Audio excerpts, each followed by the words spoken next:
Hello ready, आप सभी का स्वागत है फिर से हमारे मास्टरमाइंड क्लास में।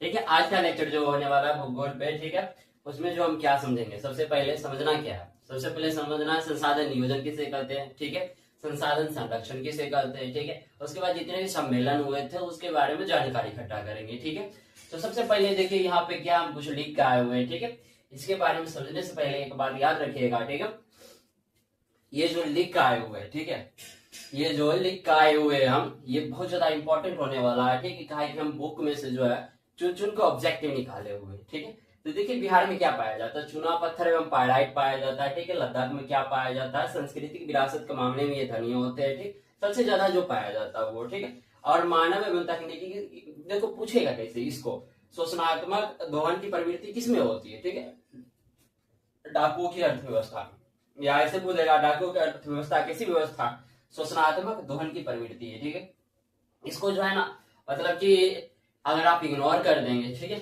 अगर आप इग्नोर कर देंगे तो बहुत दिक्कत होगा। ठीक है, हमने जो इसको अपने बुक से निकाले थे जब हम एग्जाम की तैयारी कर रहे थे खुद। ठीक है, तो हमको जो इसमें से क्या क्या पूछ दिया था, लद्दाख के बारे में पूछ दिया गया था, फिर डाकुओं के बारे में पूछा गया था।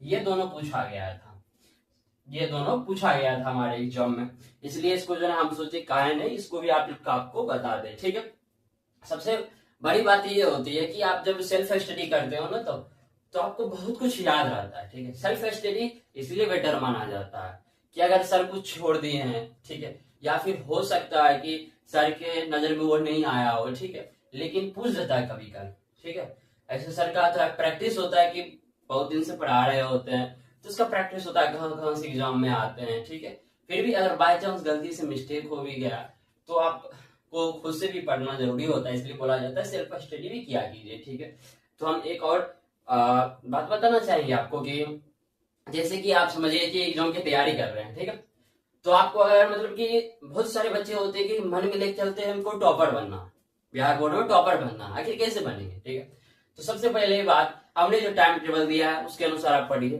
ठीक है, टाइम टेबल जो है परफेक्ट टाइम टेबल दिए हुए हैं हम। ओके, और सबसे बड़ी बात है ये हम बोलेंगे सेल्फ स्टडी में, जैसे कि सर अगर साइंस पढ़ा रहे हैं, मैथ भी पढ़ा रहे हैं, ज्यादातर साइंस और मैथ पर पहले फोकस किया जाता है। ठीक है, तो साइंस और मैथ जब सर पढ़ा रहे हो तो आपका फर्ज होता है कि आप जो एक बार एसएसटी को खुद से ही भी पढ़ ले। ठीक है, एसएसटी को खुद से भी पढ़ ले। ठीक है, एसएसटी हो गया, ठीक है, उसको लेट में पढ़ाया जाएगा, हिंदी हो गया उसको भी लेट में पढ़ाया जाएगा। ये दोनों जो विषय होते हैं ना, दोनों विषय एसएसटी और हिंदी, इसको आप पढ़ लीजिए खुद से। ठीक है, सबसे पहले पढ़ लीजिए, आप टिक मार लीजिए आपके अनुमान से क्या है, फिर सर बताएंगे तो आप उसमें हेडलाइन कर सकते हैं। हाँ, ये एग्जाम में पूछा गया तो सर स्टार्ट पॉइंटर लगवा सकते हैं आपके बुक में। ठीक है, तो ये बहुत ज्यादा जरूरी होता है। ठीक है, ये इसके बाद जो इसको आप नोट कर ही लीजिएगा, ये बहुत ज्यादा इंपॉर्टेंट होने वाला। अगर हम बोले तो ये बिहार बोर्ड के लिए जो ना 3 स्टार के काबिल है। कितने स्टार के काबिल है? 3 स्टार के काबिल है। ठीक है, 5 स्टार नहीं कि 3 स्टार के काबिल है। हो सकता है इससे थोड़ा मिलता जुलता ही पूछे, लेकिन हाँ उल्टा पुल्टा की करके भी पूछ सकता है, तो आप फंसिएगा नहीं इसमें। ठीक है, तो ये हो गया। अब चलते हैं संसाधन नियोजन किसे कहते हैं। ठीक है, हमने जो टॉपिक रखा हुआ सिंपली टॉपिक है, फिर भी जो है इसमें आपको समझ इतना अच्छा से आएगा। ठीक है, कि अगर एग्जाम में पूछ भी दिया गलती से भी 2 मार्क्स में भी, तो बहुत अच्छे से आप लिख सकते हैं। ठीक है, हर एक टॉपिक को कवर करके चल रहे हैं। संसाधन नियोजन,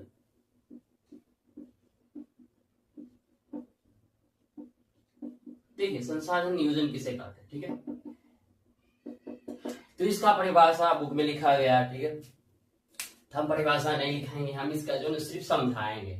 हम भी तो देखे आप पढ़े हैं कि नहीं, अगर पढ़े हैं तो आप डायरेक्ट जो है क्या करिएगा, हम जब बताएंगे आपको क्या यहाँ पर परिभाषा लिखा गया, इसे परिभाषा लिखा हुआ, आप जाके डायरेक्ट किताब से ही नोट कर लीजिए। ठीक है, क्या वो बेटर परिभाषा है, आपको तुरंत याद भी हो जाएगा। ठीक है, संसाधन नियोजन का, संसाधन के नियोजन कहते किसे, सबसे पहले ये समझ लीजिए संसाधन नियोजन का जो परिभाषा है उसको आपको बुक में जाइएगा तो आपको फर्स्ट लाइन में ही लिखा हुआ होगा।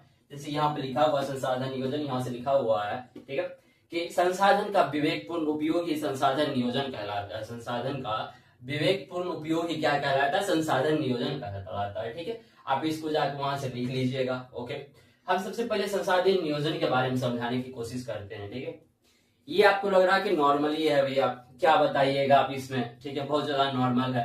नहीं, इसमें बहुत कुछ चेंजेस है, ठीक है, जो आप आज तक नहीं सुने होंगे, या जो आपके भैया क्लास 11th में भी पढ़ रहे होंगे, आप उससे पूछिएगा, ठीक है, कि भैया संसाधन नियोजन इस तरह से बताया गया था आपके कोचिंग में, या आप ऐसे पढ़े थे, तो बोलेंगे नहीं, इसकी गारंटी हम देते हैं, ठीक है। तो देखिए संसाधन नियोजन के बारे में, सबसे पहले संसाधन नियोजन क्या है। नियोजन मतलब होता है प्लानिंग, नियोजन मतलब होता है प्लानिंग, ठीक है, इसका अर्थ होता है नियोजन मतलब प्लानिंग।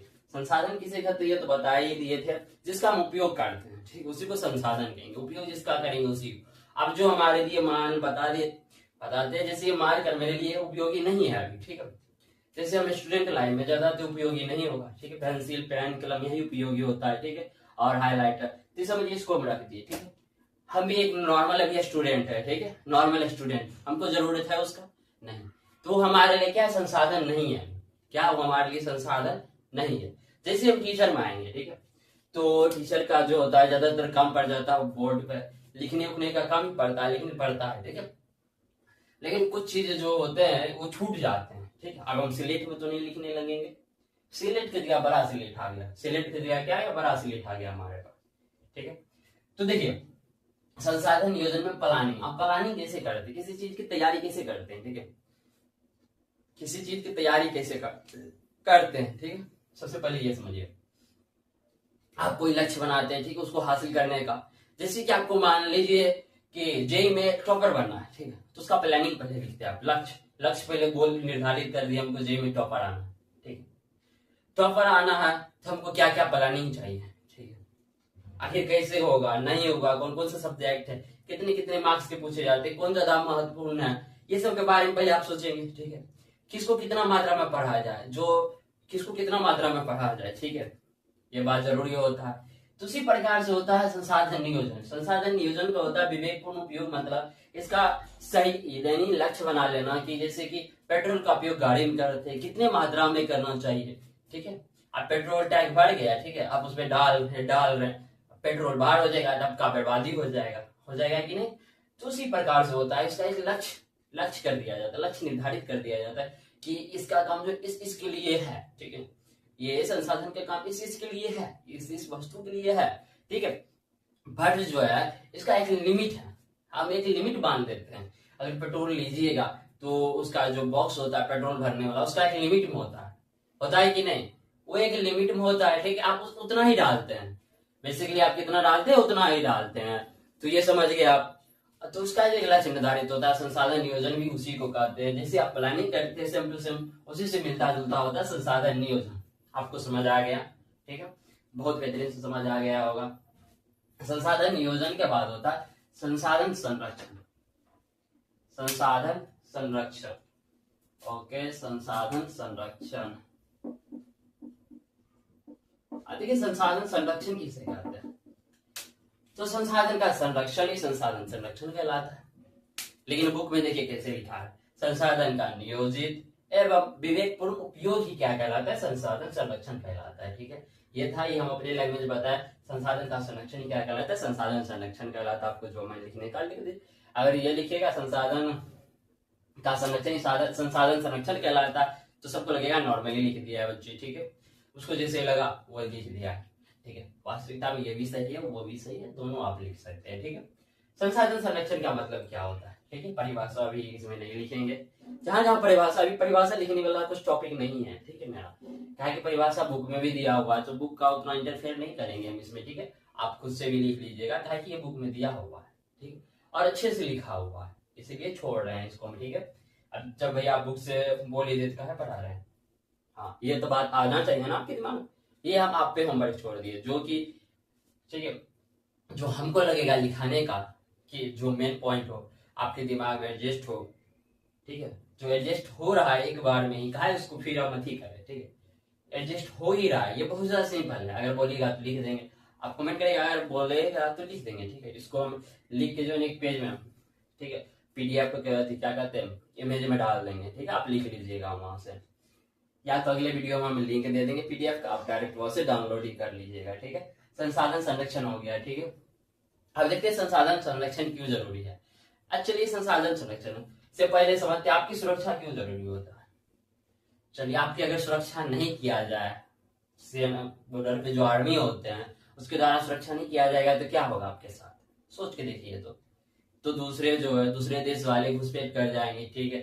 हमको मतलब कि जाति के धर्म पे मार भी सकते हैं, ठीक है। जाति के धर्म पे तो मारेंगे ही, फिक्स है, क्या वो अदर जाति से बिलोंग करते हैं, अपना अदर जाति से बिलोंग करते हैं। अगर उसके जो सेम जाति को उसको वो छोड़ के बाद में सबको मार देंगे, ठीक है। इधर हमला हुआ था ना, बहुत ज्यादा घातक हमला हुआ था मंदिर में, ठीक है।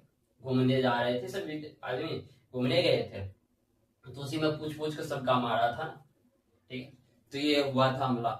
तो उसी प्रकार से होता है संसाधन संरक्षण। होता है क्या संसाधन संरक्षण में, आप इसका यूज करते हैं, ठीक है।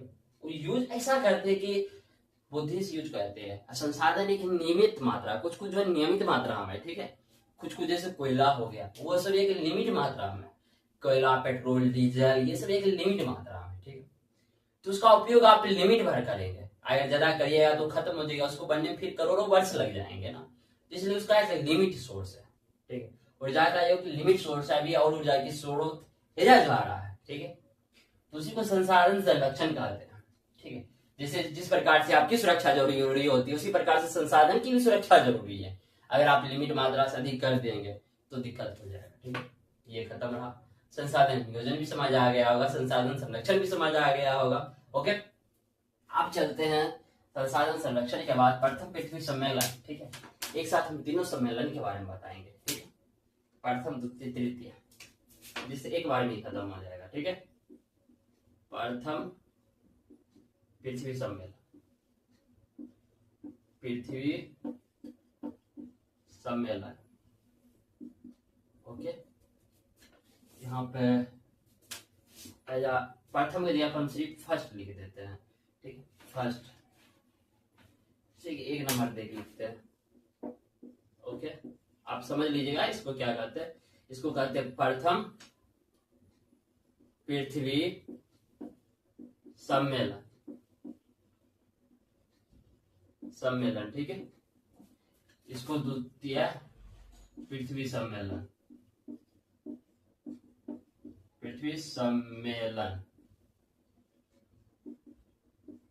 एक तीसरा पृथ्वी सम्मेलन, ठीक। इसको ऐसे नॉर्मली इतना भी रखेंगे तो कोई दिक्कत नहीं होने वाला है, ठीक है। हमको सम्मेलन, ठीक है।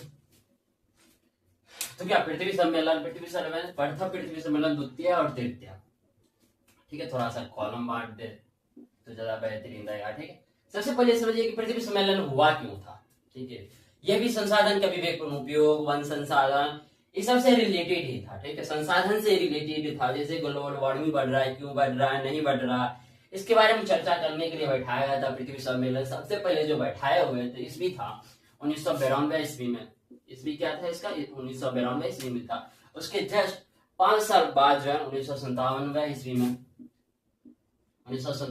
में, फिर उसके बाद जो तृतीय पृथ्वी सम्मेलन हुआ था 2002 ईस्वी में। कितना कहा हो रहा है, इसमें भी 7, 3, 10, 2, 12, ये भी 5, लेकिन बुक में दिया है क्या 10 वर्ष बाद हुआ, ठीक है। समझ रहे हैं 1992 में, 1997 में द्वितीय पृथ्वी सम्मेलन, तृतीय पृथ्वी सम्मेलन 2002 में हुआ, ठीक है। ये कहाँ हुआ था, रियो डो जेनेरो में, ठीक है। रियो डो जेनेरो में हुआ था, ठीक है। रियो डो जेनेरो जो ब्राजील में है, ब्राजील, ठीक है। वो देता है कि सबसे प्रथम पृथ्वी सम्मेलन की हुआ था, मतलब कहाँ हुआ था, रियो डो जेनेरो में हुआ था। कहाँ हुआ था, रियो डो जेनेरो में, ठीक है। कहाँ पर था, ब्राजील, आप याद रख लीजिएगा, ठीक है। द्वितीय कहाँ हुआ था, न्यूयॉर्क में हुआ था। द्वितीय कहाँ हुआ था, न्यूयॉर्क,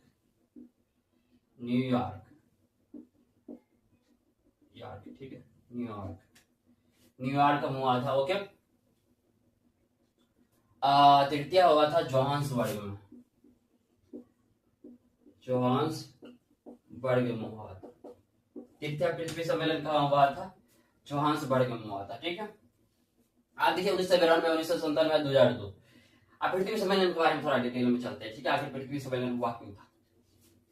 पृथ्वी सम्मेलन मुख्य रूप से हुआ था, ये मुख्य रूप से जो पृथ्वी सम्मेलन हुआ था वो हुआ था, ग्लोबल वार्मिंग हो गया, ठीक है। ग्लोबल वार्मिंग के लिए भी एक स्पेशली है। तो ग्लोबल वार्मिंग हो गया। जो पेड़ पौधे कटाई कटाई मतलब काटा जा रहा है उस पर भी हुआ था। और वन संसाधन मतलब जो वन में जो संसाधन उसका जो दोहन वन हो रहा है वन संसाधन में, उसके बारे में गया था, हुआ था, ठीक है। और जैव विविधता जैसे कि बहुत सारे जीव है जो मर रहे हैं, ठीक है, उस पे हुआ था सम्मेलन, ठीक है, उस पे हुआ था सम्मेलन। तो यही सब सम्मेलन इसी के तहत हुआ है, ठीक है। रियो डी जेनेरो में जो ब्राजील में है, पूरे देश के लोग बैठे, उसमें से जो है ना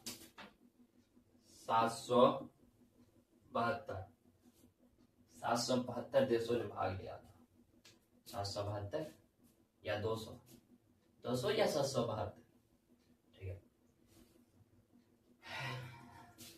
ठीक है।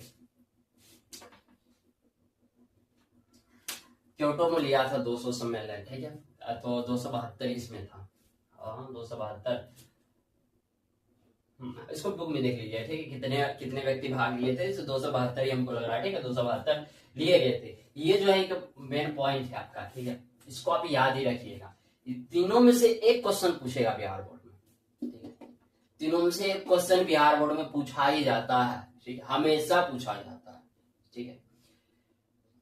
प्रथम पृथ्वी सम्मेलन में 178 आदमी ने भाग लिया था, उसमें लिया था 200, ठीक है, याद आ गया, प्रथम पृथ्वी सम्मेलन में, ठीक है। इसको जो है पूरा नोट करना पड़ेगा, ठीक है, नोट कर लीजिए, इस टाइप से बना दिए कि आपको डायरेक्ट याद हो जाएगा, ठीक है। तो ये हो गया पृथ्वी सम्मेलन के बारे में। आप चलते हैं क्योटो, क्योटो, ठीक है, लास्ट होने वाला है अपने लेक्चर का, ठीक है। आज जो छूटा बड़ा है उसको हम कंप्लीट कर देंगे अगले लेक्चर में, ठीक है, अगले लेक्चर में क्या करेंगे, कंप्लीट कर देंगे क्योटो, क्योटो, ठीक है। सबसे पहले इसका ईस्वी हम बता देते हैं, ठीक है। 1992 ईस्वी में हुआ कहाँ था, जापान के क्योटो में, जापान के क्योटो में हुआ था, ठीक है। जापान के क्योटो में कितने प्रतिनिधि भाग लिए हुए, नहीं लिए हुए तो हम देखे नहीं, लेकिन लगभग बताएगा इतना लिया था, ठीक है, तो उसको देख लीजिएगा आप। जापान के क्योटो में, ठीक है, वो मायने नहीं रखा था, हमको समझाना मायने रखा था, ठीक है। तो क्योटो, तो देखो क्योटो में हुआ क्या था, ये मुख्य रूप से जो ग्लोबल वार्मिंग के ऊपर ही बैठाया गया था। किसके ऊपर, मुख्य रूप से ग्लोबल वार्मिंग के ऊपर ही बैठाया गया था। किस कारण से, ग्लोबल वार्मिंग में जो CO2 है, सीएफसी गैस है, सीएफसी है, मीथेन है, कार्बन डाइऑक्साइड है, ये सब जितने भी क्लोरोफ्लोरो कार्बन डाइऑक्साइड है, ये सीएफसी मतलब, ठीक है, ये जितने भी थे उसके ऊपर ये सम्मेलन बैठाया गया था, ठीक है। ये सम्मेलन उसी के ऊपर बैठाया गया था, इसी को क्योटो सम्मेलन कहते हैं, ठीक है। नॉर्मली कुछ नहीं था इसमें, ठीक है, जो था बस उसका डेट था जो कि हमने खत्म कर दिया। अब अगले लेक्चर में चलेंगे तो अगले लेक्चर में भूमि संसाधन हो जाएगा, ठीक है। उसके पहले जो थोड़ा बहुत है, ठीक है, उसको हम कोशिश करते हैं क्या शॉर्ट वीडियो में ही डाल दें, ज्यादा बेहतरीन रहेगा, ठीक है। शॉर्ट वीडियो में आप देख लीजिएगा तो याद हो जाएगा, ठीक है। ऐसे उससे पूछता नहीं है एग्जाम में, पूछता नहीं है, लेकिन इससे पूछेगा, ये बहुत ज्यादा इंपॉर्टेंट होने वाला है, ठीक है। तो मिलते हैं अगले लेक्चर में, ठीक है, भूमि संसाधन के साथ। अगला लेक्चर बिल्कुल भी मिस मत कीजिएगा, ठीक, क्योंकि इसे बिहार बोर्ड में आज तक ऐसा नहीं हुआ कि छोड़ा गया है एक भी क्वेश्चन, ठीक है, बहुत ज्यादा उससे पूछा जाता है क्वेश्चन बिहार बोर्ड में। तो उस लेक्चर को भी देखिएगा जरूर, ठीक है। मिलते हैं अगले वीडियो में, तब तक के लिए धन्यवाद।